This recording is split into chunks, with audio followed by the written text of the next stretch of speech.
¿Qué tal, amigas, amigos? Es un gusto saludarles nuevamente. ¿Cómo están? Quiero confesarle algo.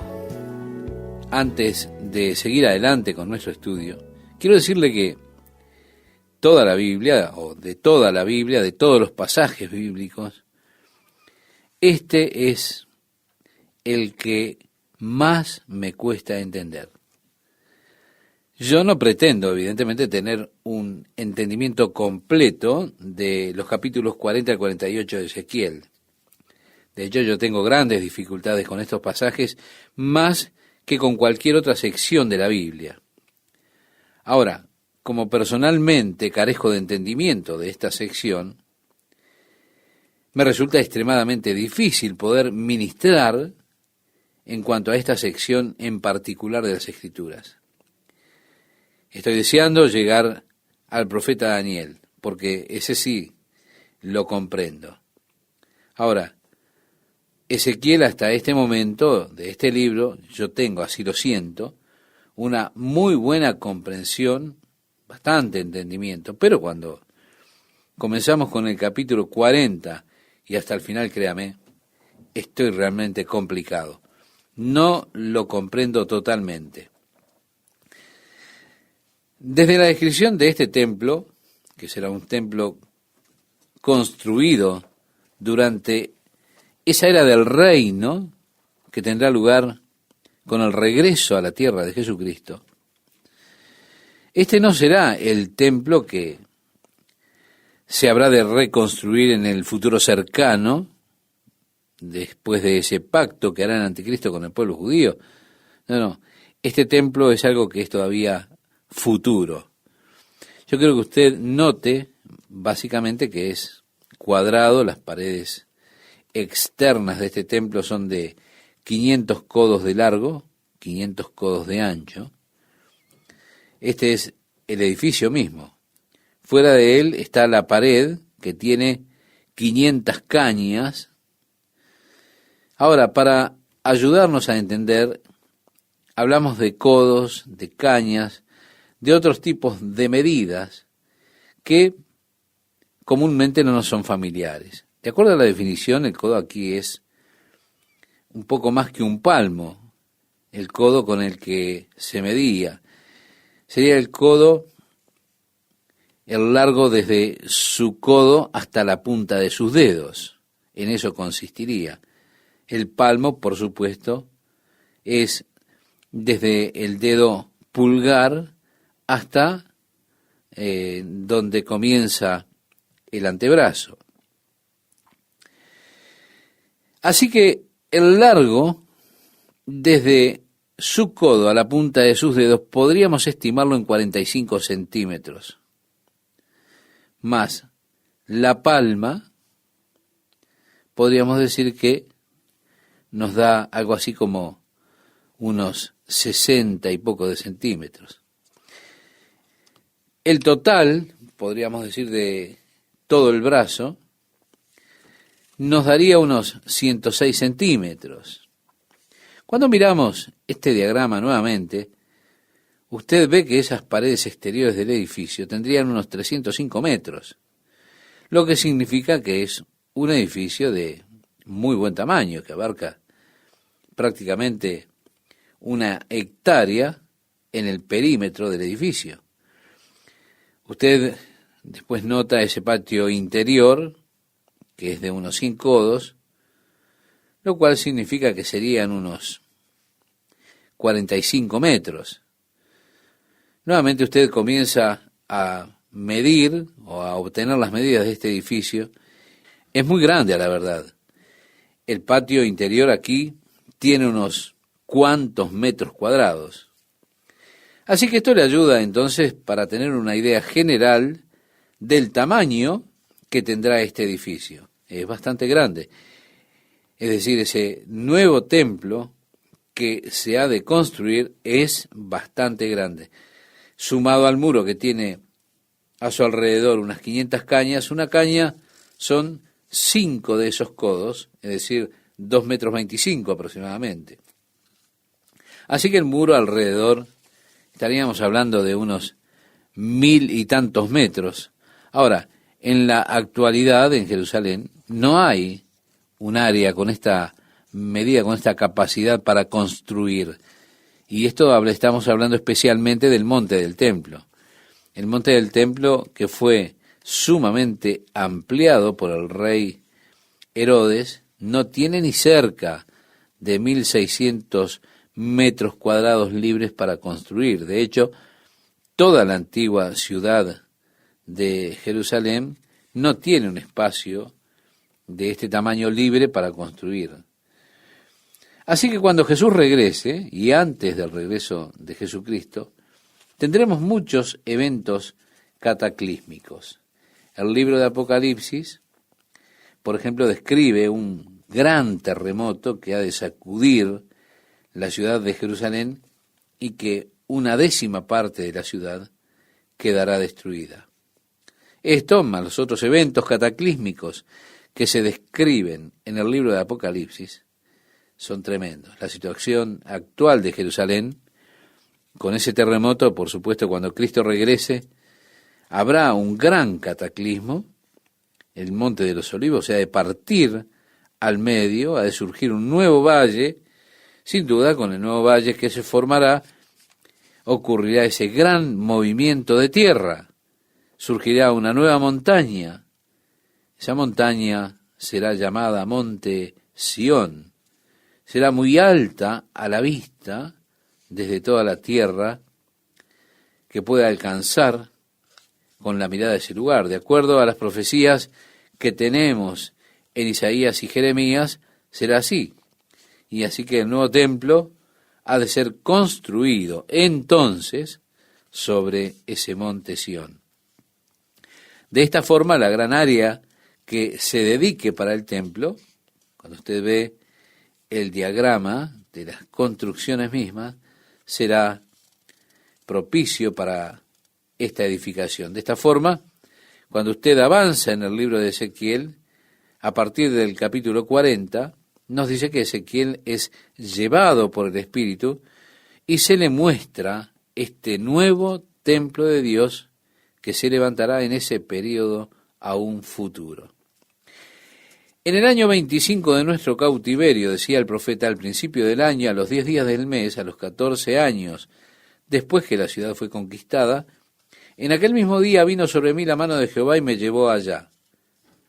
En visiones de Dios me llevó a la tierra de Israel y me puso sobre un monte muy alto, sobre el cual había un edificio parecido a una gran ciudad, hacia la parte sur.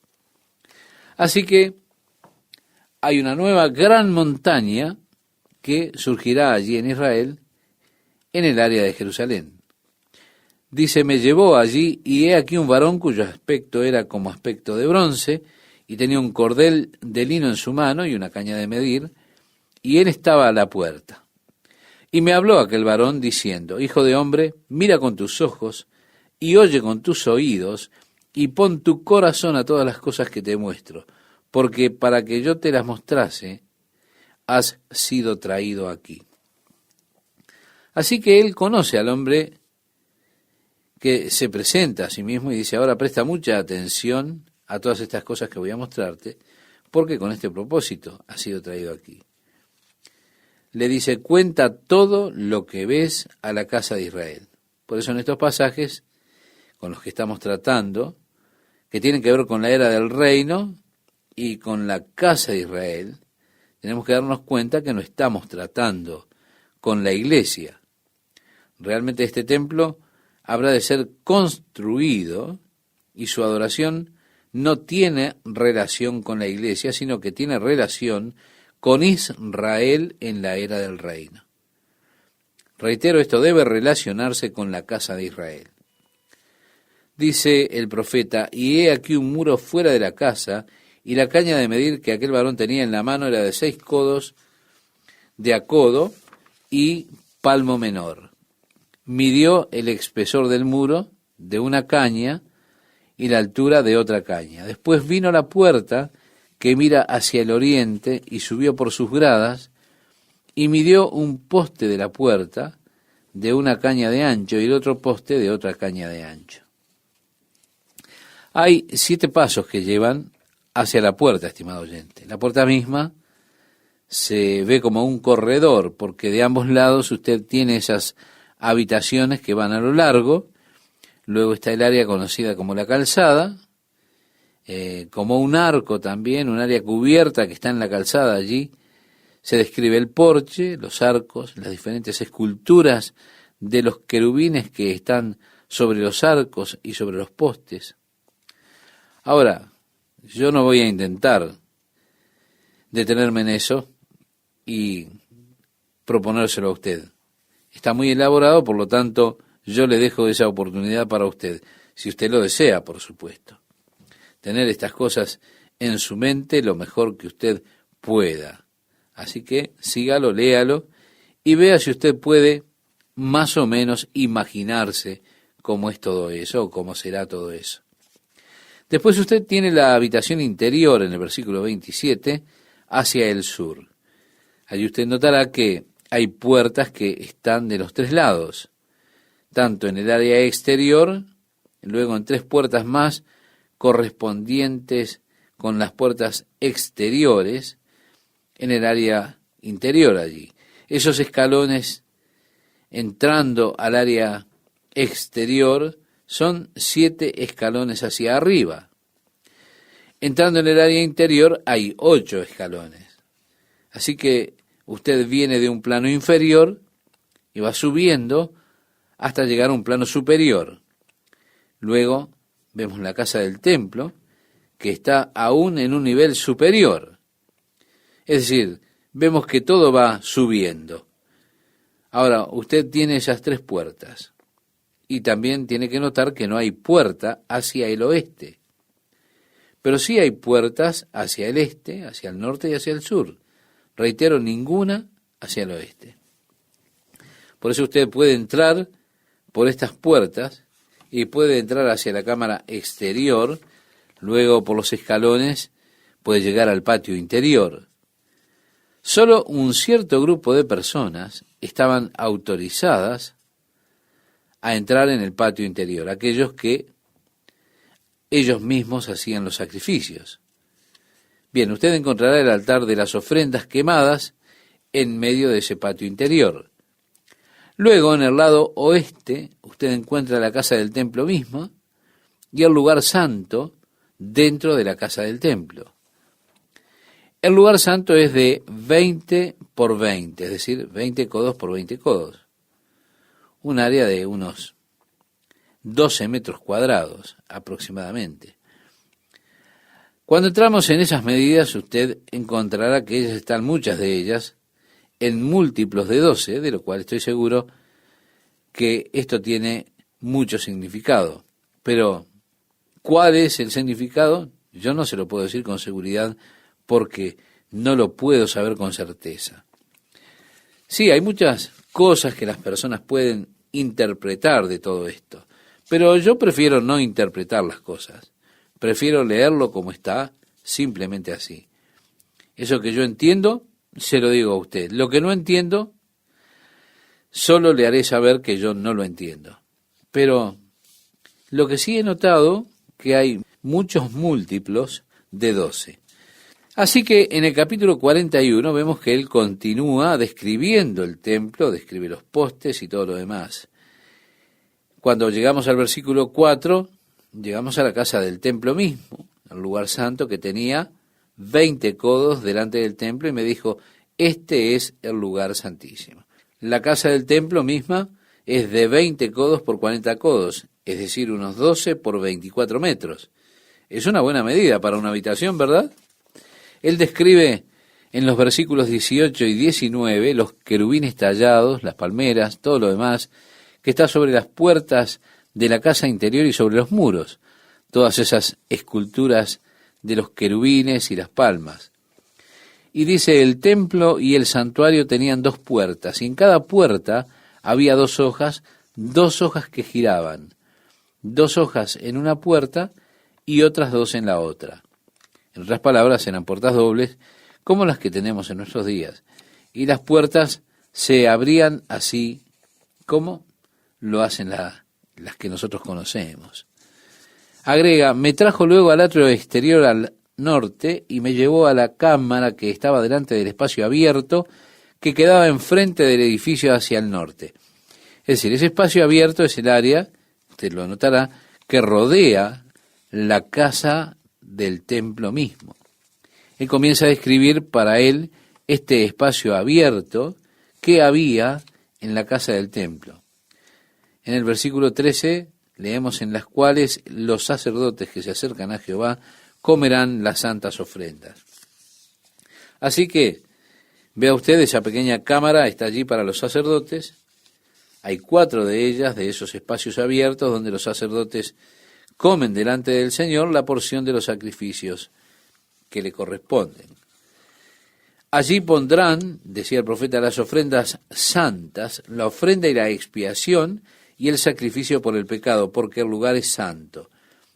Cuando los sacerdotes entren, no saldrán del lugar santo al atrio exterior, sino que allí dejarán sus vestiduras con que ministran, porque son santas, y se vestirán otros vestidos, y así se acercarán a lo que es del pueblo.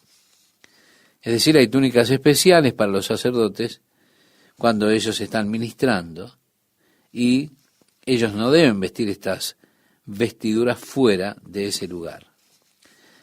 Me llevó luego a la puerta que mira hacia el oriente, y he aquí la gloria del Dios de Israel, que venía del oriente, y su sonido era como el sonido de muchas aguas, y la tierra resplandecía a causa de su gloria.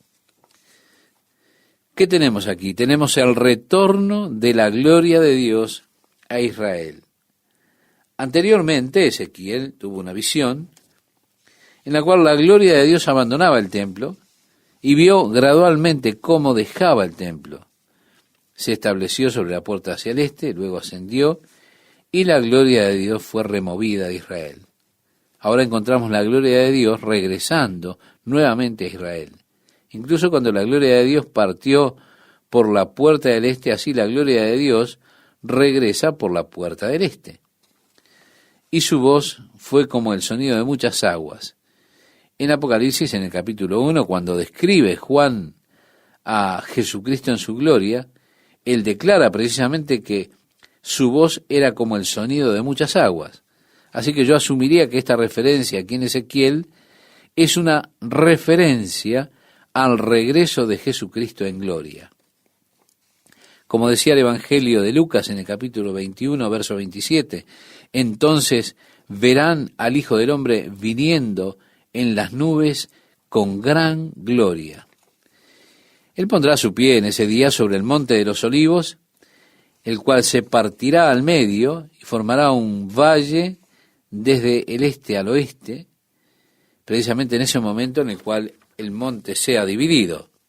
De acuerdo a otros pasajes de las Escrituras, cuando Cristo regrese, usted también recordará cuando Él ascendió, Él fue con sus discípulos al monte de los olivos, cuando ellos habían llegado tan lejos desde Betania, que está justo en la cima del monte de los olivos, vieron cómo Jesús ascendió a los cielos, y los discípulos se quedaron mirando al cielo cuando veían las nubes que lo quitaban de sus vistas.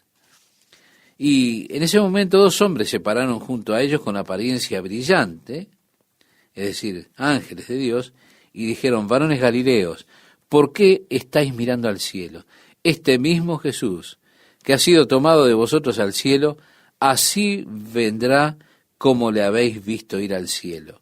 En el libro de los Hechos, capítulo 1, verso 11. Vemos entonces la venida de Jesucristo será así como cuando Él se fue en gloria al cielo. Si Él vendrá de nuevo y pondrá sus pies sobre el monte de los olivos, en ese momento ocurrirá un evento cataclísmico que sin dudas partirá al monte de los olivos por la mitad, creando ese nuevo río que saldrá de la parte este, el nuevo río que saldrá del templo de Dios, el cual ha de fluir hacia las aguas del Mar Muerto.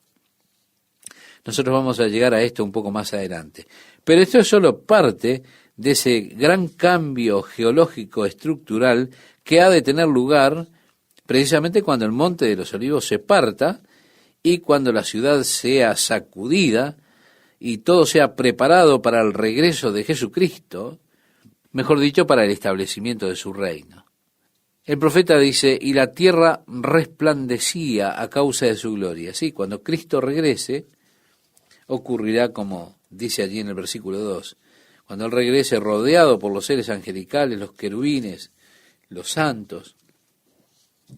La Biblia habla acerca de su venida con los ángeles. También habla de su venida con la iglesia, viniendo entonces con las nubes y con gran gloria. Las nubes, simbólicamente, son ese gran número de personas, multitudes de personas. El apóstol Pablo dice, cuando Cristo, vuestra vida, se manifieste, entonces vosotros también seréis manifestados con Él en gloria. Sí, entonces ellos verán al Hijo del Hombre viniendo con los ángeles para juzgar a la tierra. Y así, los santos que vengan con Él, podemos leer Apocalipsis capítulo 19, Cristo, viniendo con las multitudes celestiales, ha de establecer entonces el reino de Dios sobre la tierra. Antes de darle lectura a los primeros 2 versículos del capítulo 43, y mientras usted encuentra este pasaje en su Biblia, aprovecho estos momentos para saludarle y agradecerle a Dios por contar con usted dentro de nuestra audiencia. Dice el capítulo 43 de Ezequiel, versículos 1 y 2. Me llevó luego a la puerta que mira hacia el oriente, y he aquí la gloria del Dios de Israel que venía del oriente, y su sonido era como el sonido de muchas aguas, y la tierra resplandecía a causa de su gloria. Usted tiene aquí el regreso de la gloria de Dios a Israel. Antes, en Ezequiel, él vio una visión de la gloria de Dios que abandonaba el templo, cómo se iba gradualmente. Se paró en la puerta que da hacia el este y luego ascendió, y la gloria de Dios fue removida de Israel. Lo que encontramos aquí es la gloria de Dios de regreso a Israel. Y nuevamente, así como la gloria de Dios partió por la puerta este, también la gloria de Dios regresa por esa puerta. Y su sonido era como el sonido de muchas aguas. Cuando leemos en el capítulo 1 de Apocalipsis, Juan está describiendo a Jesucristo en su gloria y declara que su voz era como el sonido de muchas aguas. Por eso yo asumo que esta es una referencia, aquí en Ezequiel, al regreso de Jesucristo en gloria. En el Evangelio de Lucas, capítulo 21, verso 27, mencionábamos en el programa anterior este pasaje, nos dice, entonces verán al Hijo del Hombre viniendo en las nubes con gran gloria. Si Él pondrá su pie ese día en el monte de los olivos, y este monte se partirá al medio. Se formará un nuevo valle del este al oeste cuando ocurra este acontecimiento. Ahora, de acuerdo a otros pasajes de las Escrituras, cuando Cristo regrese, si usted recuerda cómo fue cuando Él ascendió, el relato de la Biblia, Él fue con sus discípulos al Monte de los Olivos, y cuando habían llegado tan lejos como a Betania, que está precisamente en la cima del Monte de los Olivos, Jesús asciende al cielo y los discípulos que estaban parados allí mirando, quedaron mirando al cielo, observando esa nube que lo sacaba al Señor Jesucristo de su vista. Fue allí que 2 hombres parados junto a ellos con apariencia brillante, es decir, ángeles, dijeron, varones galileos, ¿por qué estáis mirando al cielo? Este mismo Jesús que ha sido tomado de vosotros al cielo, así vendrá como le habéis visto ir al cielo. Bien, así la venida de Jesucristo será como cuando Él se fue en gloria al cielo. Él volverá y allí afirmará sus pies sobre el monte de los olivos. Tendrá lugar un gran cataclismo en ese monte, sin duda, creando lo que tendremos después, esa corriente que ha de fluir desde el templo de Dios, que fluirá hacia el mar muerto, es decir, hacia abajo. Hemos de llegar a esto más adelante. Pero todo esto es parte de ese gran cambio geológico que tendrá lugar cuando el monte de los olivos se parta en dos.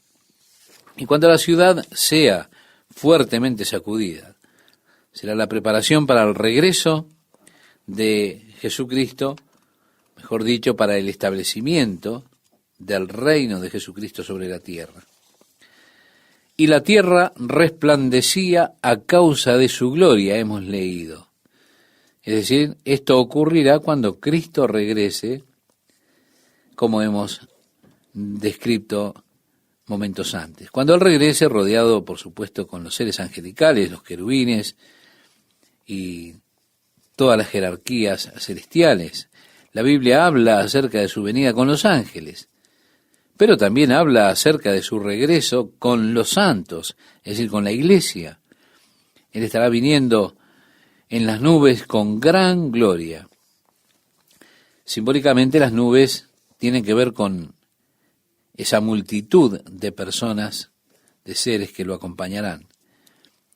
El apóstol Pablo decía en el capítulo 3, verso 4 de su carta a los Colosenses: cuando Cristo vuestra vida se manifieste, entonces vosotros también seréis manifestados con Él en gloria. Cristo estará viniendo con una multitud celestial para establecer su reino, el reino de Dios sobre la tierra. Continuando con la lectura de nuestro texto de Ezequiel, dice: y la gloria de Jehová entró en la casa por la vía de la puerta que daba al oriente. Y me alzó el espíritu y me llevó al atrio interior, y he aquí que la gloria de Jehová llenó la casa. Y oí uno que me hablaba desde la casa, y un varón estaba junto a mí y me dijo: hijo de hombre, este es el lugar de mi trono, el lugar donde posaré las plantas de mis pies, en el cual habitaré entre los hijos de Israel para siempre, y nunca más profanará la casa de Israel mi santo nombre, ni ellos, ni sus reyes, con sus fornicaciones, ni con los cuerpos muertos de sus reyes en sus lugares altos.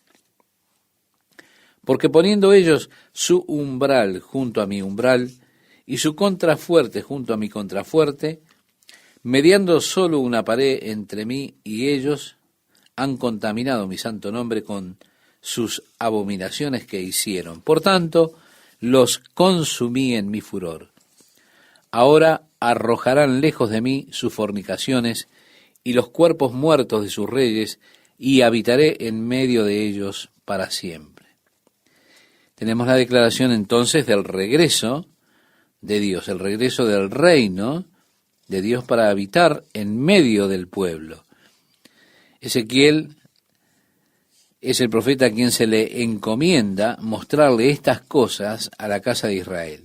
Y así le dice en el verso 10, tú, hijo de hombre, muestra a la casa de Israel esta casa, y avergüéncense de sus pecados, y midan el diseño de ella.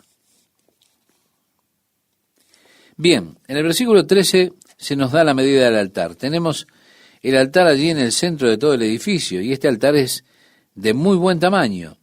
Tiene 4 cuernos en las esquinas del altar. Ellos ofrecen sacrificios, como vemos en el versículo 19 hasta el final del capítulo. Los sacerdotes hacen las ofrendas de los sacrificios y todo lo demás, es decir, las diferentes ofrendas. Ofrendas por el pecado, ofrenda quemada, las ofrendas de paz. Y aquí es donde surge uno de los problemas. Y el problema es, ¿por qué deberían hacerse ofrendas por el pecado en la era del reino? Porque sabemos que los sacrificios del Antiguo Testamento apuntaban a ese sacrificio de Jesucristo por el cual nuestros pecados han sido quitados de una vez y para siempre. Y en Hebreos se nos dice que Cristo ha sufrido una vez y por todos. se nos dice que Él es la ofrenda, del cual todas las ofrendas del Antiguo Testamento eran solamente una sombra, eran la sustancia es Cristo, eran una figura nada más. Volvemos a preguntarnos, ¿por qué entonces ellos ofrecerán sacrificios nuevamente en ese nuevo templo durante la era del reino? Pero hay muchas sugerencias que se han hecho para dar razón a estos sacrificios. Algunos dicen, por ejemplo, es todo simbólico. Ellos realmente no ofrecerán sacrificios. Yo no puedo aceptar eso. Muchas personas lo espiritualizan, pero yo no puedo aceptar esto. Yo pienso que habla muy claramente que se harán estas ofrendas durante la era del reino. Al mirar a los sacrificios que se hacían en el Antiguo Testamento, nos damos cuenta, primero, que ellos realmente no quitaban los pecados del pueblo. No. El Señor dice, y cuando ellos hagan el sacrificio, será por un kofar, que la palabra hebrea kofar significa cobertura, es decir, que los pecados eran simplemente cubiertos, no quitados, eran cubiertos. En Hebreos leemos que es imposible que la sangre de un buey o un cordero pueda quitar el pecado. No, sino que lo que ellos pueden hacer es hablar del mejor sacrificio que habría de venir, el sacrificio de Jesús.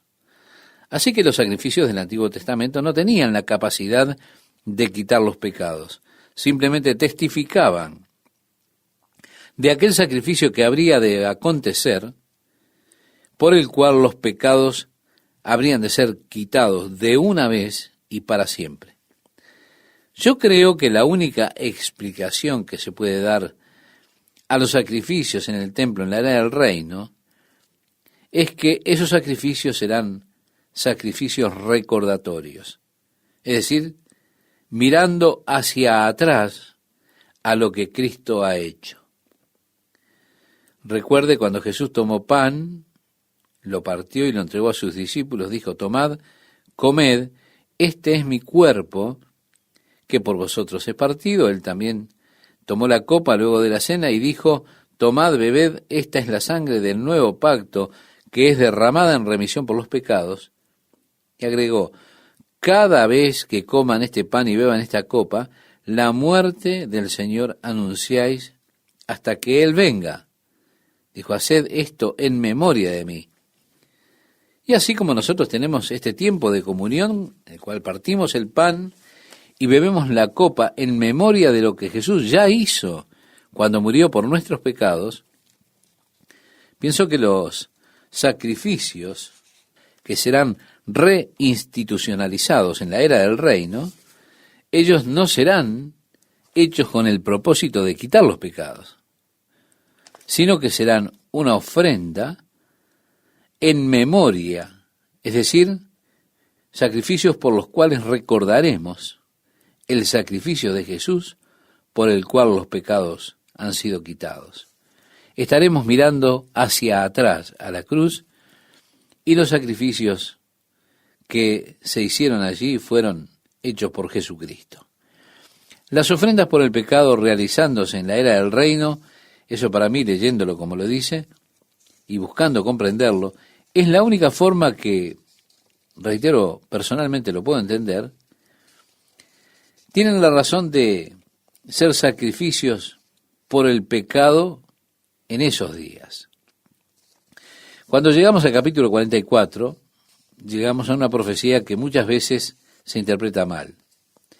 Y tengo que confesarle que muchas veces yo he malinterpretado esta profecía. Pero al leerla más cuidadosamente y leyéndola aún más cuidadosamente esta vez, es uno de los problemas que tengo con esta última parte de Ezequiel, que cada vez que lo leo parece que hay algo más que no hubiera entendido la vez anterior y cambia totalmente o nuevamente mi perspectiva al respecto. Dice, me hizo volver hacia la puerta exterior del santuario, la cual mira hacia el oriente, y estaba cerrada. Usted va a Jerusalén el día de hoy, la puerta este del muro de Jerusalén está cerrada. Tiene una muralla cerrada, hay grandes piedras y la puerta está cerrada. Ellos muchas veces señalan a esa puerta y le dicen a usted que está cerrada porque es el cumplimiento de Ezequiel capítulo 44, que esa puerta está cerrada y estará cerrada hasta que el príncipe venga a entrar por esa puerta. Pero si usted lee todo cuidadosamente, usted llegará primeramente al entendimiento que el príncipe aquí no es Jesucristo, porque al avanzar un poco más, el príncipe tiene hijos a quienes les dio su herencia. El príncipe se menciona unas 13 veces aquí. Él será un príncipe, pero no como nosotros generalmente pensamos acerca de Jesucristo. La puerta que aquí está cerrada será abierta para el príncipe. Él la utilizará como una entrada y como salida, que es la puerta hacia el este. Es solo para su entrada en el patio. Esos otros que vienen por las puertas del norte y del sur, vamos allí, pero no es la puerta que hoy es llamada la puerta dorada en el lado este del muro, del antiguo muro de Jerusalén.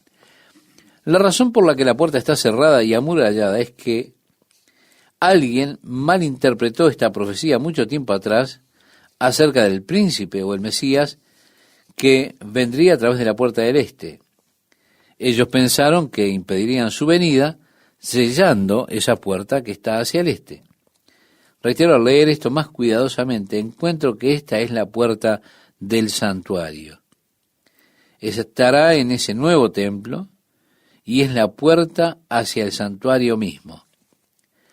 De esa manera no puede ser esa puerta hacia el este que usted encuentra hoy bloqueada allí. Por eso yo sugiero que usted lea nuevamente con cuidado este pasaje. Yo encuentro esto como una frustración, porque me encanta señalarle esta puerta a las personas y leerle esta profecía de Ezequiel y mostrarles cómo ocurrirá, diciéndoles, miren, está sellada, está cerrada y así permanecerá hasta el día que el Mesías príncipe entre por ella. Pero el príncipe aquí no tiene nada que ver con el Mesías. Tampoco se refiere a David. En otros lugares tenemos al príncipe David y la referencia allí, y el príncipe definitivamente, en el caso mencionado, es Jesucristo, pero cuando miramos esto, este príncipe nunca se refiere a David en el capítulo 44. Y se habla mucho acerca del príncipe, y como dije, también está hablando de sus hijos, a quienes les da la herencia, y sus siervos, y si lo miramos en el contexto, excluye, podemos decirlo con bastante seguridad, a Jesucristo en cuanto a que sea este príncipe. Ahora, como leemos, me hizo volver hacia la puerta exterior del santuario, la cual mira hacia el oriente, y estaba cerrada. Y me dijo Jehová, esta puerta estará cerrada, no se abrirá, ni entrará por ella hombre, porque Jehová, Dios de Israel, entró por ella. Estará por tanto cerrada. La gloria del Señor entró por esa puerta y esa es la razón por la cual debe estar cerrada, es lo que expresa. En cuanto al príncipe, decía el profeta, por ser el príncipe, él se sentará allí para comer pan delante de Jehová. Por el vestíbulo de la puerta entrará y por ese mismo camino saldrá. Y me llevó hacia la puerta del norte por delante de la casa y miré, y he aquí, la gloria de Jehová había llenado la casa de Jehová y me postré sobre mi rostro. Vemos, volviendo a esta puerta del norte, cuando Ezequiel miró, incluso como la gloria del Señor llenó el templo de Salomón, llenó el área del templo, Ezequiel cayó sobre su rostro. Y me dijo Jehová, hijo de hombre, pon atención y mira con tus ojos, y oye con tus oídos todo lo que yo hablo contigo, sobre todas las ordenanzas de la casa de Jehová y todas sus leyes, y pon atención a las entradas de la casa y a todas las salidas del santuario. El Señor es que le dice que preste atención a todo eso. Y dirás a los rebeldes, a la casa de Israel, así ha dicho Jehová el Señor, basta ya de vuestras abominaciones, oh casa de Israel, de traer extranjeros incircuncisos de corazón e incircuncisos de carne. El apóstol Pablo habló acerca de la circuncisión del corazón. Muchas veces las personas que pasan por un ritual que tiene simbolismo, comienzan pronto a confiar más en el ritual, pero no hay ninguna realidad en eso. De esta manera se torna un ritual sin sentido. El ritual de la circuncisión era realmente para hablarle de una persona que no vivía según la carne, sino según el espíritu. Es decir, el cortar la carne significaba la negación a la vida en la carne para vivir la vida del espíritu. Ahora, el rito mismo no garantizaba nada. Muchas personas han pasado por el rito de la circuncisión y viven según la carne totalmente. Todo ese ritual fue totalmente negado por el hecho de que ellos vivían según la carne. El ritual del bautismo significa que su viejo hombre fue crucificado y usted está viviendo una nueva vida según Jesucristo.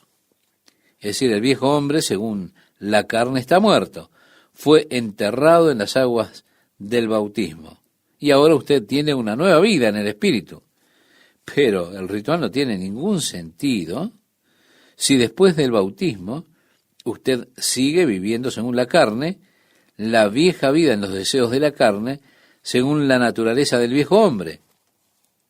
Así que lo importante no es que usted ha experimentado el ritual, sino ¿ha experimentado usted la realidad que simboliza ese ritual?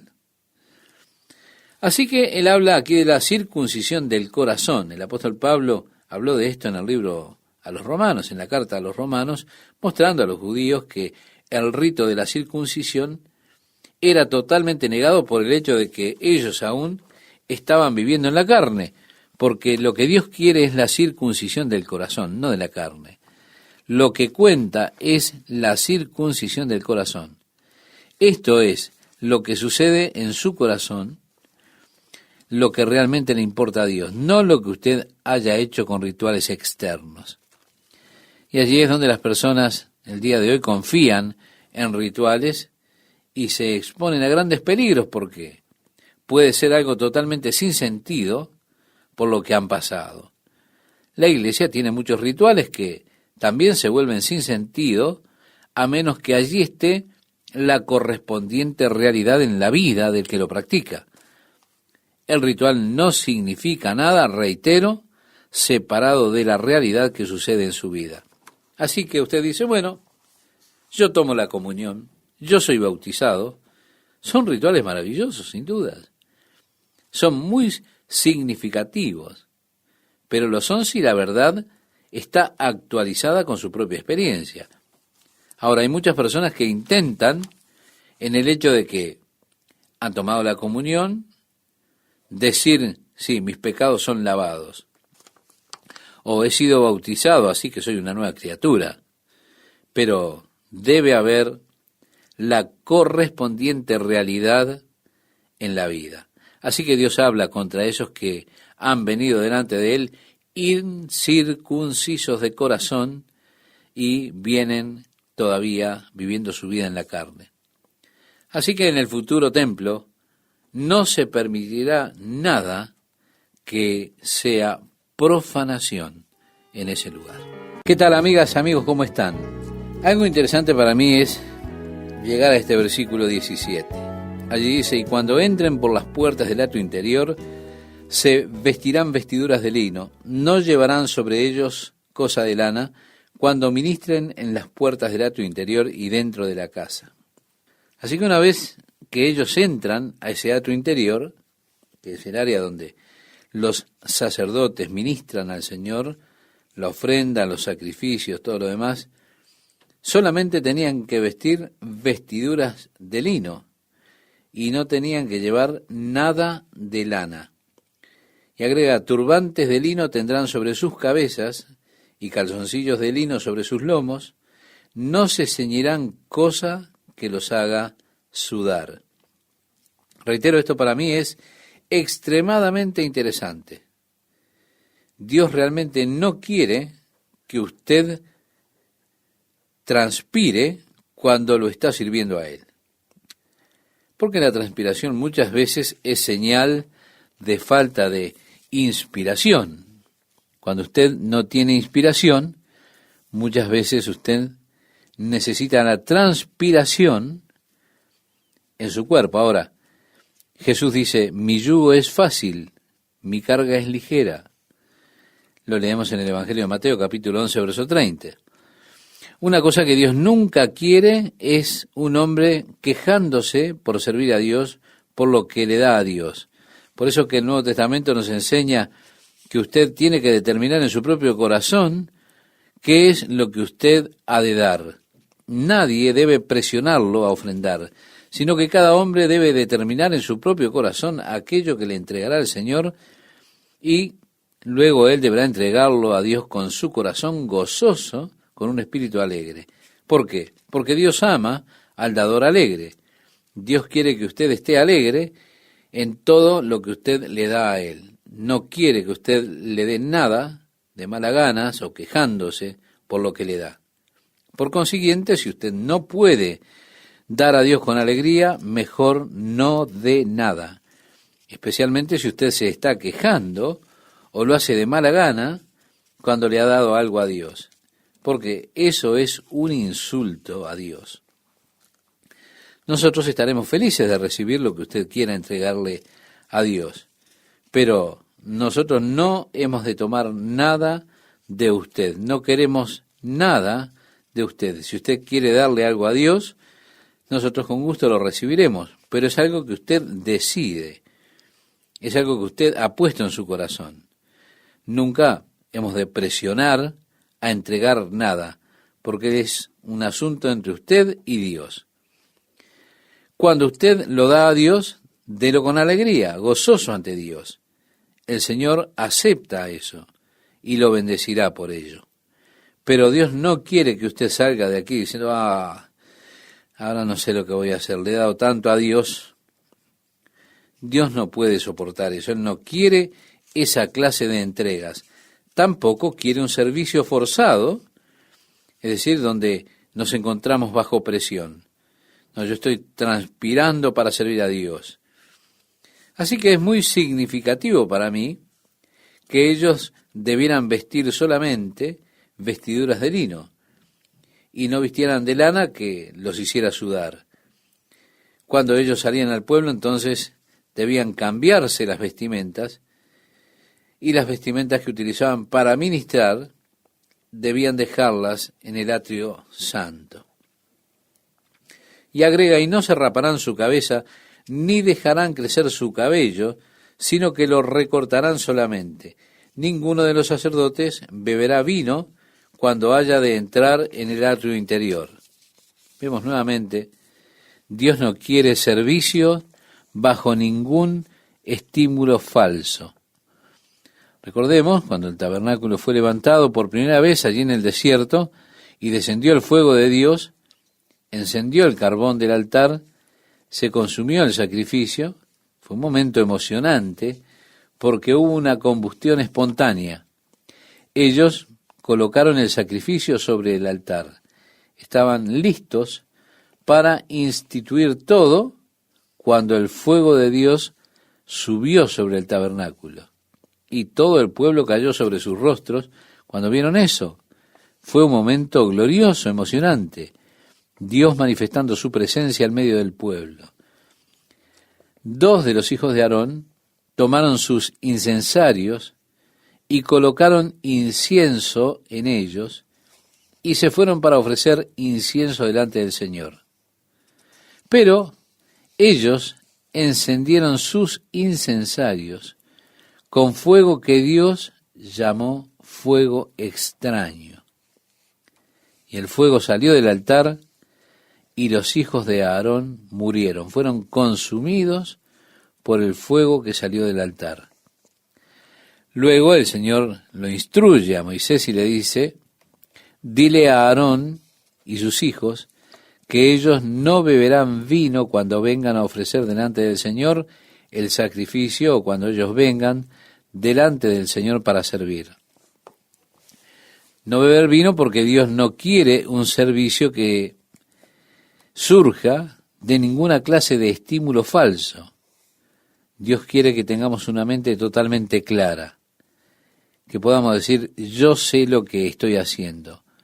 No estoy siendo falsamente estimulado cuando sirvo a Dios. Yo sé que Dios me ha perdonado, pero soy culpable de haber estimulado a las personas de servir a Dios con falsos estímulos. Yo solía ofrecerle, por ejemplo, a los niños bicicletas si traían a muchos niños a la escuela dominical. El que trajera más obtendría boletos gratis para un parque de diversiones. Y así yo solía ofrecer toda clase de incentivos para lograr que los niños trajeran a sus amigos a la escuela dominical. Bien, esos incentivos que yo ofrecía a los niños eran realmente falsos estímulos. Yo era culpable de las ofrendas de estos niños con falsos incentivos para servir a Dios. El único incentivo que Dios quiere con el que usted le sirva a Él es el incentivo de un corazón de amor. El apóstol Pablo decía, porque el amor de Cristo me constriñe. El único servicio real que Dios acepta de usted, es el servicio que surge de un corazón que ama. Ese es el único estímulo que cada uno de nosotros deberíamos tener. Nosotros cantamos el coro, yo te serviré porque te amo, y de eso se trata. Ese es el estímulo para servir a Dios. Dios no quiere que usted lo sirva bajo ningún otro estímulo. No quiere que usted le sirva de manera que usted pueda complacer al pastor o a la asamblea o a quien sea.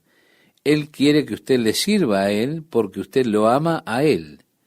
Y es por eso que nosotros nos hemos apartado totalmente de cualquier contexto, cualquier otra cosa que pueda formar o crear un falso estímulo en las personas para que sirvan a Dios. Por eso que nosotros nunca le pedimos a las personas que sirvan a Dios. No lo hacemos nunca. Tantas personas llegan y dicen, nosotros hemos estado viniendo a esta iglesia por mucho tiempo, solíamos estar involucrados en la iglesia, nos encantaba enseñar en la escuela dominical. ¿Cómo se puede ser maestro de la escuela dominical aquí? Nosotros decimos, bueno, es usted quien debe descubrirlo. Usted es quien tiene que preguntar. Nadie irá a colocarle un libro de escuela dominical en sus manos diciéndole, ¿enseñarías a los niños durante el servicio? Si usted quiere servir al Señor, está lleno de oportunidades para que usted le sirva a Él, pero nadie lo ha de presionar para que lo haga. Dios tiene que hacer esa obra en su corazón y usted ha de servirle a Él por el amor que usted le tiene a Él. De esa manera nosotros no tenemos que andar detrás de cada uno semana tras semana para que sigan adelante. Nosotros no queremos presionar a las personas. Yo estuve en una iglesia en Texas y el pastor de allí dijo algo que me pareció a mí muy interesante. Él decía, hemos decidido permitir que todo programa muera de una muerte natural. Dijo, hemos decidido dejar los sistemas artificiales para permitir que todo lo que no pueda sobrevivir por sí mismo muera. No seguiremos manteniendo las cosas con sistemas que son soportes artificiales. Hemos estado haciendo esto por muchos años. Si ellos permitieron que todos los programas de la iglesia murieran, aquellos que no se pudieran sustentar por ellos mismos. Y yo pienso que eso es extremadamente sabio. Si Dios quiere que algo continúe, continuará, porque Dios es capaz de hacerlo continuar con dignidad y no dejar que eso funcione sobre soportes artificiales. Así que los sacerdotes no debían beber vino cuando entraran al atrio interior y sus esposas, ni viuda ni repudiada, tomará por mujer, sino que tomará virgen del linaje de la casa de Israel, o viuda que fuere viuda de sacerdote, y enseñarán a mi pueblo a hacer diferencia entre lo santo y lo profano, y le enseñarán a discernir entre lo limpio y lo no limpio.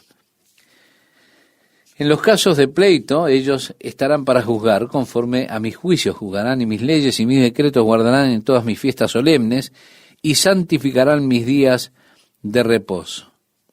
Y habrá para ellos heredad, yo seré su heredad, pero no les daréis posesión en Israel, yo soy su posesión.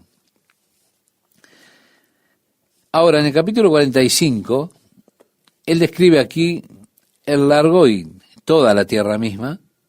Se describe aquí de esta manera: cuando repartáis por suerte la tierra en heredad, apartaréis una porción para Jehová, que le consagraréis en la tierra, de longitud de 25.000 cañas y 10.000 de ancho.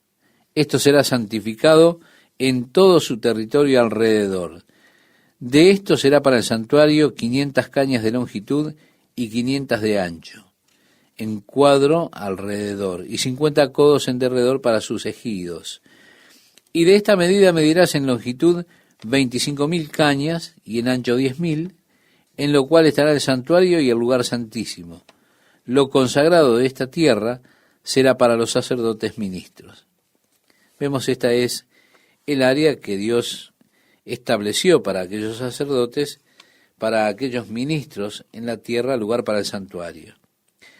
Y agrega: para propiedad de la ciudad señalaréis 5.000 de anchura y 25.000 de longitud, delante de lo que se apartó para el santuario. Será para toda la casa de Israel.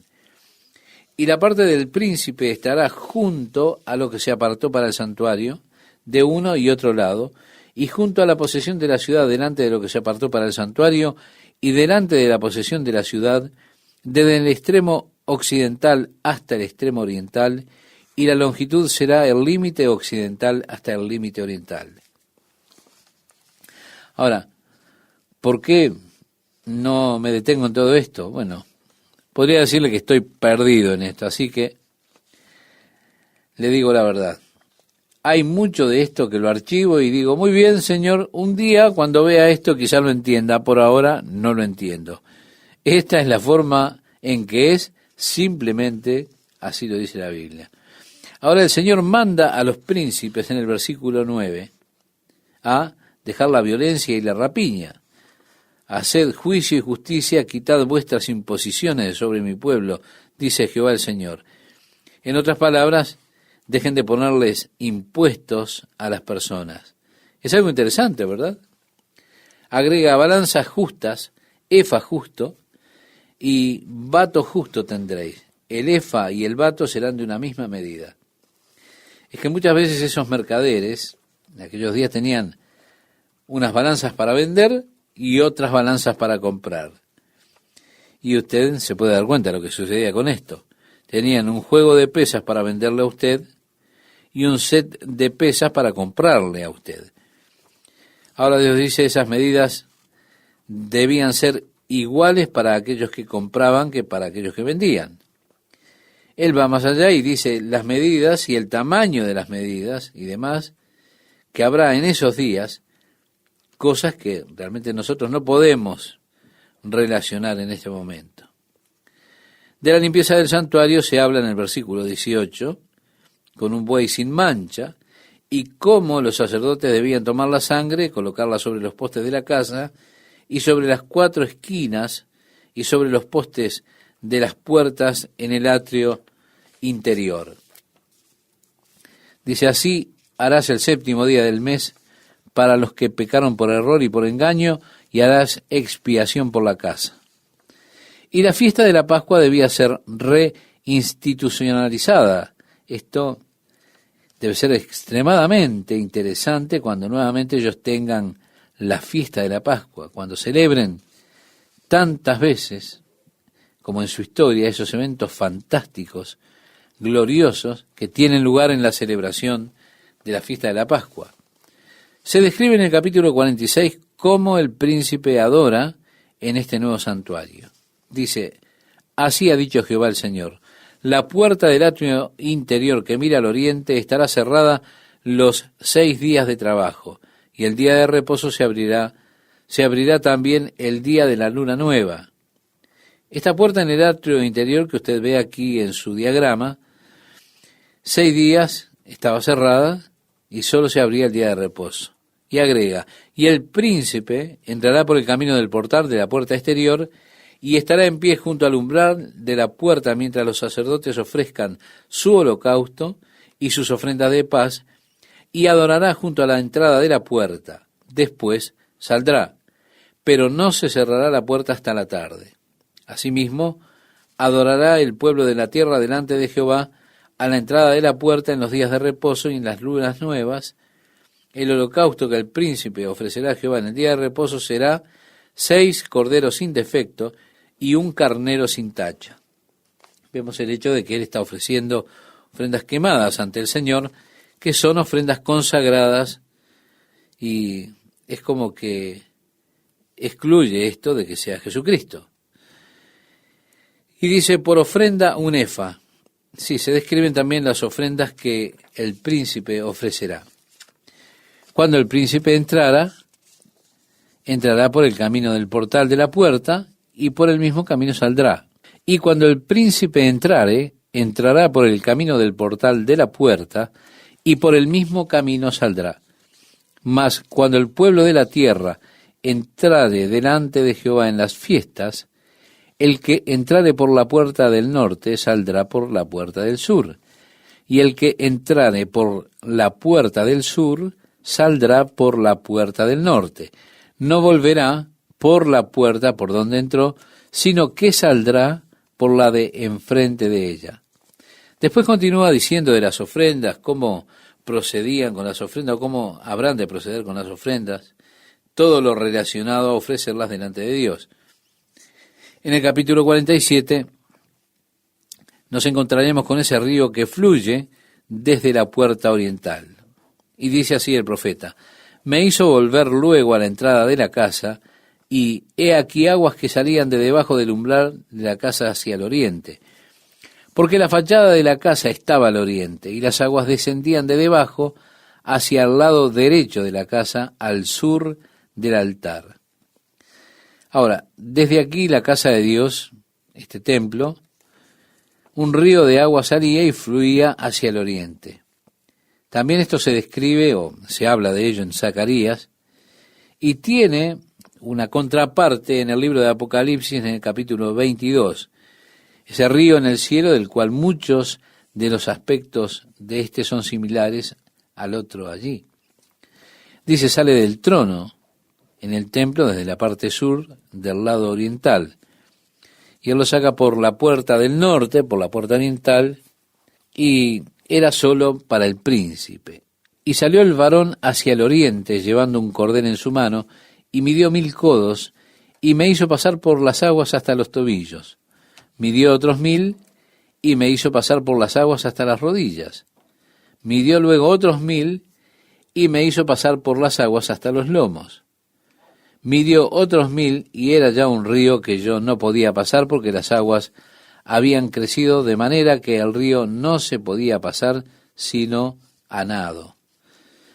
Hay algo aquí interesante, este río que comienza en el templo, comienza a fluir hacia el oriente, desde el templo, hacia el valle del Jordán, y allí va aumentando y sigue.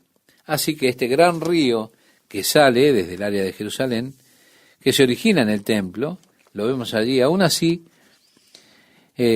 recogiendo desde otros recursos, comienza a fluir probablemente a través del valle que se formará cuando Jesús regrese y ponga sus pies en el monte de los olivos y éste se parta al medio y ha de fluir entonces este río hacia la llanura del Jordán. ¿Qué tal, amigas y amigos? ¿Cómo están?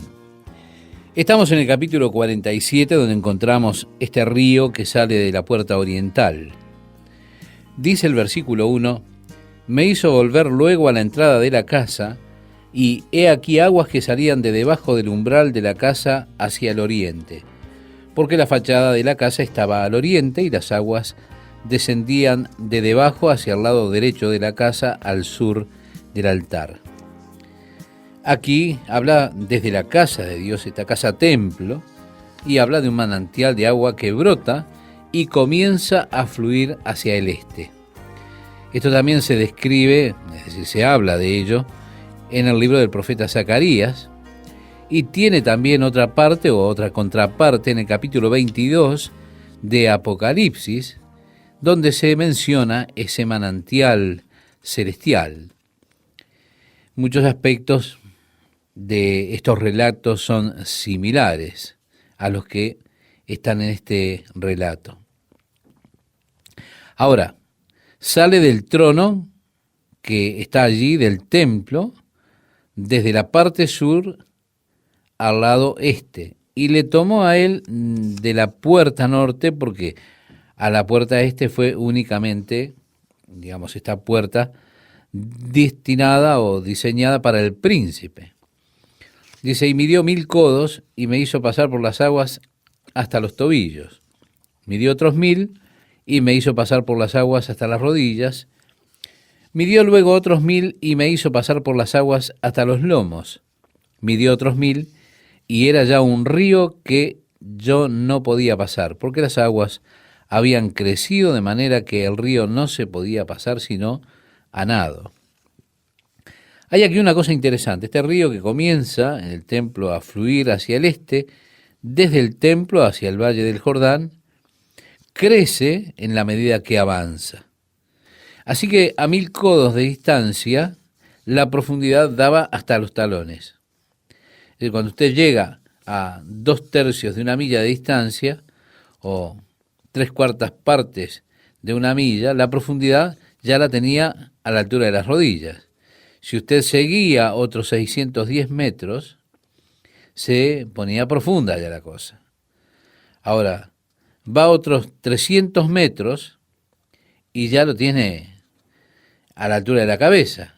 Y así va aumentando. Y este gran río tenía esta característica, un río que sale del área del templo, que se origina allí.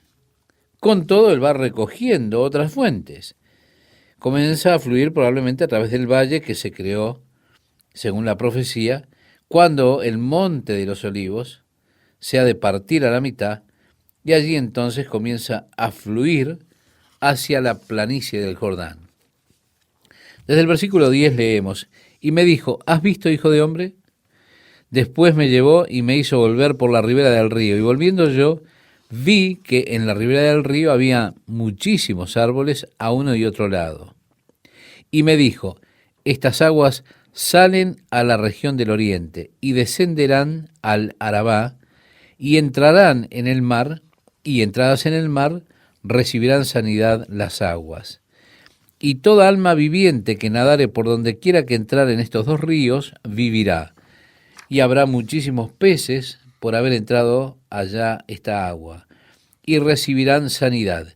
Y vivirá todo lo que entrare en este río, y junto a él estarán los pescadores, y desde Engadí hasta Englaim será su tendedero de redes, y por sus especies serán los peces tan numerosos como los peces del mar grande. Así que tenemos, estimado oyente, otra cosa muy interesante que se dice acerca de este nuevo río que fluye hacia el Mar Muerto, originándose allí en el Templo de Jerusalén. Y el hecho es que trae sanidad a las aguas del Mar Muerto.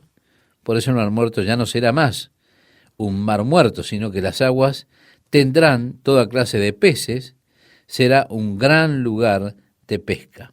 De manera que usted podrá ir ahí y poner un lugar de venta de carnada o algo por el estilo.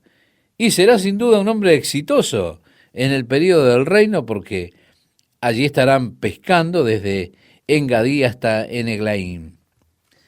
Bien, hay algunas porciones de las áreas cenagosas y pantanosas del Mar Muerto que permanecerán saladas, pero el cuerpo principal de ese mar será sanado por estas aguas. El verso 12 nos dice, y junto al río, en la ribera, a uno y otro lado, crecerá toda clase de árboles frutales. Sus hojas nunca caerán, ni faltará su fruto, es decir, no se quedará escaso. A su tiempo madurará, porque sus aguas salen del santuario y su fruto será para comer y su hoja para medicina. Serán árboles interesantes, que cada mes tendrán un fruto diferente, llevando así fruto todo el año, serán un tipo de comida aprovechable para la vida, un fruto muy provechoso para sustentar la vida, una buena proteína. Pero las hojas serán usadas para sanidad, porque tendrán sin duda valores medicinales.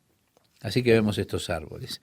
Bien, en Apocalipsis usted tiene el río que fluye desde el trono de Dios allí, y también encuentra los árboles a cada lado del río llevando fruto. Por supuesto, Dios puede.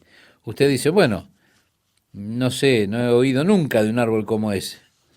Por supuesto que yo tampoco lo conozco.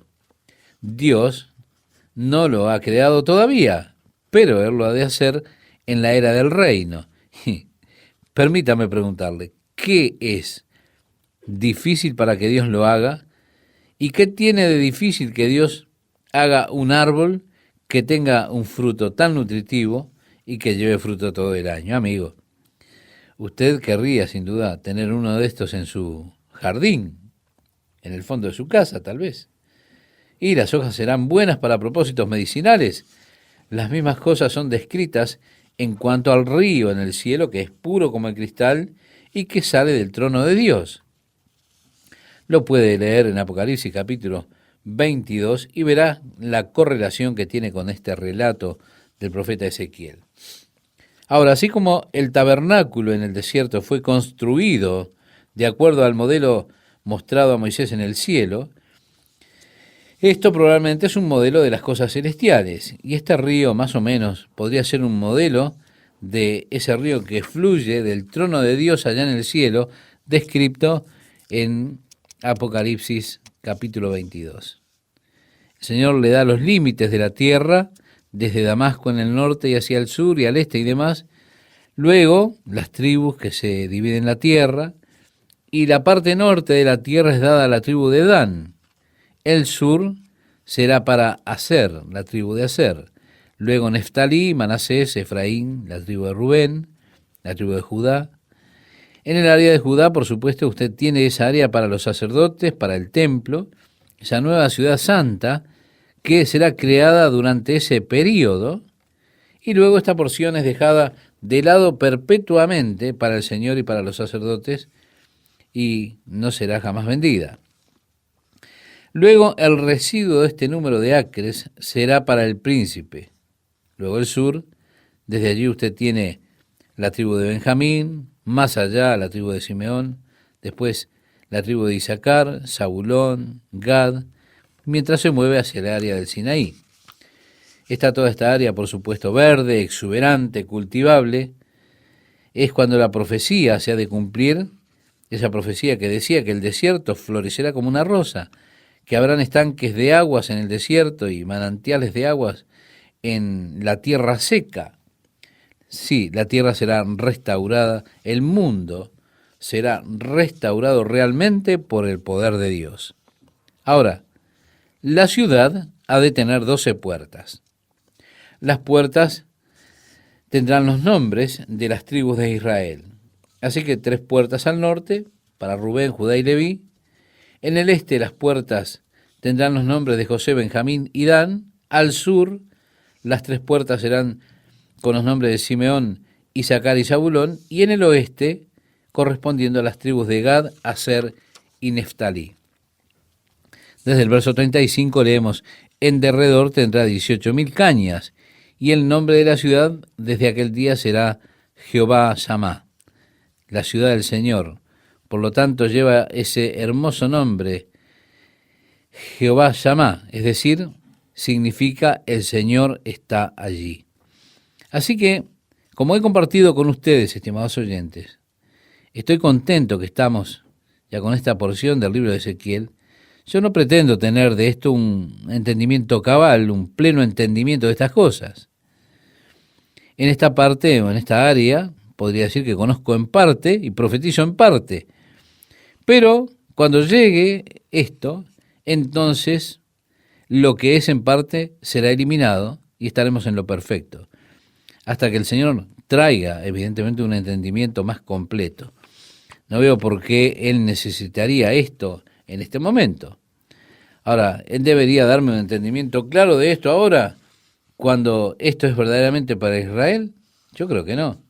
No es para mí de todos modos. No es el tiempo todavía. Esto corresponde a un tiempo futuro porque es la era del reino que Dios ha de instalar en este mundo. Así que no es necesario entender esta parte plenamente ahora. Yo estoy seguro que un día, cuando vea todo, cuando camine a través de la ciudad, iré caminando, atravesando allí los portones y demás, mirando todas estas cosas y diré, wow, regresaré a Ezequiel y veré que no estuvo mal lo que hizo este hombre. Es una muy buena descripción. Entonces entenderé más plenamente todo, aunque ahora, por supuesto, tengo cierta especie de niebla al respecto de este relato. Cuando entramos en Daniel, entonces, vamos a entender a Daniel porque él habla de las cosas que estamos viendo que se suceden ahora en nuestro mundo, alrededor nuestro. Es diferente. Dios nos ha dado un mejor entendimiento, porque son las cosas que tienen que ver con nosotros, con nuestro tiempo, cuando entremos en Daniel. Ahora, en Ezequiel, hacia el capítulo 39, se refieren a nosotros y a nuestros tiempos también. Podemos ver eso en este libro de Ezequiel también claramente, pero en esta parte es diferente. Al entrar al futuro no es tiempo de que nosotros tengamos que conocer estas cosas ahora, porque pertenecen al futuro. Es por eso que Dios no las ha revelado. Esto es por lo que usted escucha a algunas personas que buscan discutir contra la teoría del rapto pretribulacionista. Ellos dicen que no es una teoría que fuera parte de la doctrina histórica de la Iglesia, que es algo que surgió recientemente. Y porque no fue enseñada en la doctrina histórica de la Iglesia, entonces parece que lo rechazan como teniendo verdadera autoridad sobre todo eso. Pero para mí, eso no es un argumento sustancial en absoluto, porque primeramente hay cosas que han sido enseñadas en la doctrina histórica con las cuales yo discrepo abiertamente. La enseñanza original de la regeneración bautismal, la enseñanza original del bautismo de niños. Bueno, yo no pienso que la Biblia enseñe de eso, pero era parte de la enseñanza histórica de la doctrina de la Iglesia. Por lo tanto, hay una doctrina histórica, hay una enseñanza doctrinal histórica que no es bíblica. Segundo, ¿por qué Dios debería revelar las cosas del rapto de la Iglesia a Martín Lutero cuando eso no iba a suceder en su tiempo? O aun cuando no entendemos plenamente estas cosas de Ezequiel, ¿para qué queremos entenderlas si no son para nuestro tiempo? Es necesario que Dios las clarifique para nosotros porque ellas son cosas aún futuras. ¿Pertenecen a un pueblo diferente? Claro que no. Así que, porque el rapto es para nuestro tiempo, aun cuando Dios le dijo a Daniel, cuando le estaba buscando entender las profecías que estaba escribiendo, el Señor dijo, cierra las palabras, sella el libro hasta el fin. Muchos correrán de aquí para allá y la ciencia se multiplicará.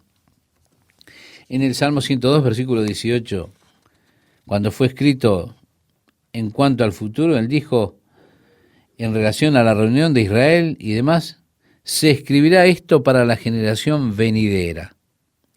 Es decir, no estoy escribiéndoles estas cosas para los que están viviendo ahora, es lo que está expresando. Son escritas para una generación que está por venir. Así que Dios ha escrito estas cosas, que son especialmente para nosotros, cosas que ahora estamos viviendo en este día, y por eso podemos tener un entendimiento más claro. Y aunque el rapto de la Iglesia pueda no ser parte de la doctrina histórica de la Iglesia, fue seguramente parte de la teología de Pablo. Y déjeme preguntarle, ¿cuándo comenzó la historia de la Iglesia? El apóstol Pablo seguramente enseñó esto, pero esto se perdió después durante la historia de la Iglesia. También debió ser confesado que muchas otras hermosas y gloriosas verdades también se perdieron a través de la historia de la iglesia. Realmente la iglesia atravesó por años oscuros. Fue una parte de la causa de los años oscuros y la iglesia fue culpable por eso. La iglesia histórica fue culpable de ocultar los conocimientos que estamos muchos de ellos mencionando. Ellos fueron descubriendo cosas que eran contrarias a la doctrina de la iglesia histórica cuando comenzaron a mirar a través del telescopio y descubrieron cosas acerca de nuestro universo que eran contrarias a la doctrina histórica de la iglesia. ¿Se da cuenta? Esteban estaba hablando ante el Sanedrín y les repasó la historia. Estas personas siempre se jactaban de sus padres. Decían, nuestros padres esto, nuestros padres aquello, nuestros padres, nuestros antecesores. Siempre se jactaban de eso. Y Esteban, amigo, él los dejó por el piso. Él les dio la historia y luego dijo, ¿a cuál de los profetas no apedrearon sus padres? Él les dijo lo horrible que habían sido sus padres. En otras palabras, la historia de ustedes es bastante oscura. Y permítame decir que yo siento que la historia de la iglesia, de hecho, es muy oscura. Yo no tengo a veces argumentos para defender la historia de la iglesia. Y otras veces me avergüenzo de ella. Así que si alguien se me acerca y comienza a hablarme acerca de la doctrina histórica de la iglesia, créame, yo me avergüenzo de lo que la iglesia ha hecho en su historia. Con seguridad, no ha sido un verdadero representante de Jesucristo en el mundo, sino habrían más personas convertidas en el mundo de hoy. La iglesia ha escondido el progreso, el desarrollo, lo ha suprimido delante de los hombres.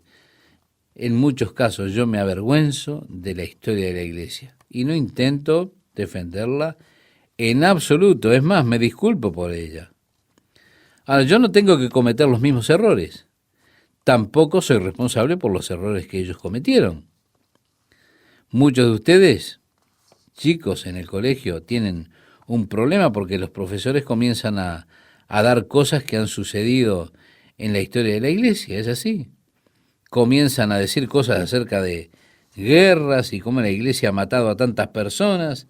Habla de terribles atrocidades que se han hecho en nombre de Cristo y ustedes quedan desarmados, indefensos. Yo me encontraba a mí mismo indefenso contra esas cosas. Lo único que podía hacer era agachar mi cabeza hasta que el Señor me llevó a dar cuenta de que ese no soy yo, esa no es mi comprensión del cristianismo. Yo no pienso así, yo no tengo culpa de eso. Para mí eso no es una verdadera representación del cristianismo. Y entonces yo comencé a hablar y a decir, espere un minuto, eso realmente no es el cristianismo. Solo porque ellos dijeran que eran cristianos, solo porque ellos dijeran que eran la iglesia, no quiere decir que fueran verdaderos cristianos. Yo no voy a responder por los errores de los padres de la iglesia, tendré que responder por mis propios errores. Y de esa manera yo necesito buscar la guía del Espíritu Santo para no cometer errores, ¿se da cuenta? Porque he de responder por mí. Pero esto también me pone una mayor responsabilidad sobre mí, porque es importante entonces que yo busque a Dios y también busque vivir de acuerdo a los mandamientos bíblicos, que busque vivir según el Espíritu, sobre la guía del Espíritu, que busque amar como Cristo amó, que muestre un mejor ejemplo de aquello que el Señor pretende que sus hijos sean y lo que ellos puedan hacer. Así como las personas han juzgado a la iglesia por los errores del pasado, así ellos continuarán juzgando a la iglesia, pero usted puede ayudar a rectificar eso viviendo como Dios quiere que usted viva, siendo un buen ejemplo para ellos, para que ellos puedan señalarlo a usted y puedan decir, bueno, sí, pero allí hay un verdadero cristiano. Es que usted, estimado oyente, es la Biblia que es leída por el mundo de hoy. Y la opinión sobre el cristianismo se está creando por lo que usted es y hace. Jesús dijo en el Evangelio de Mateo, capítulo 5, verso 16, así alumbre vuestra luz delante de los hombres para que vean vuestras buenas obras y glorifiquen a vuestro Padre que está en los cielos. Oh, que Dios nos ayude a no ser de aquellos de los que las personas dicen, "Ja, si ese es cristiano, yo no quiero saber nada con eso". Que Dios nos ayude a vivir de tal manera que seamos la sal de la tierra. Entonces, eso creará una sed en las personas por Jesucristo que necesitará ser saciada. Estimado oyente, que Dios le bendiga, le guarde, lo llene con su espíritu y con su amor y lo cuide. Y sobre todas las cosas, que usted pueda caminar en amor. En el nombre de Jesús lo pido. Amén.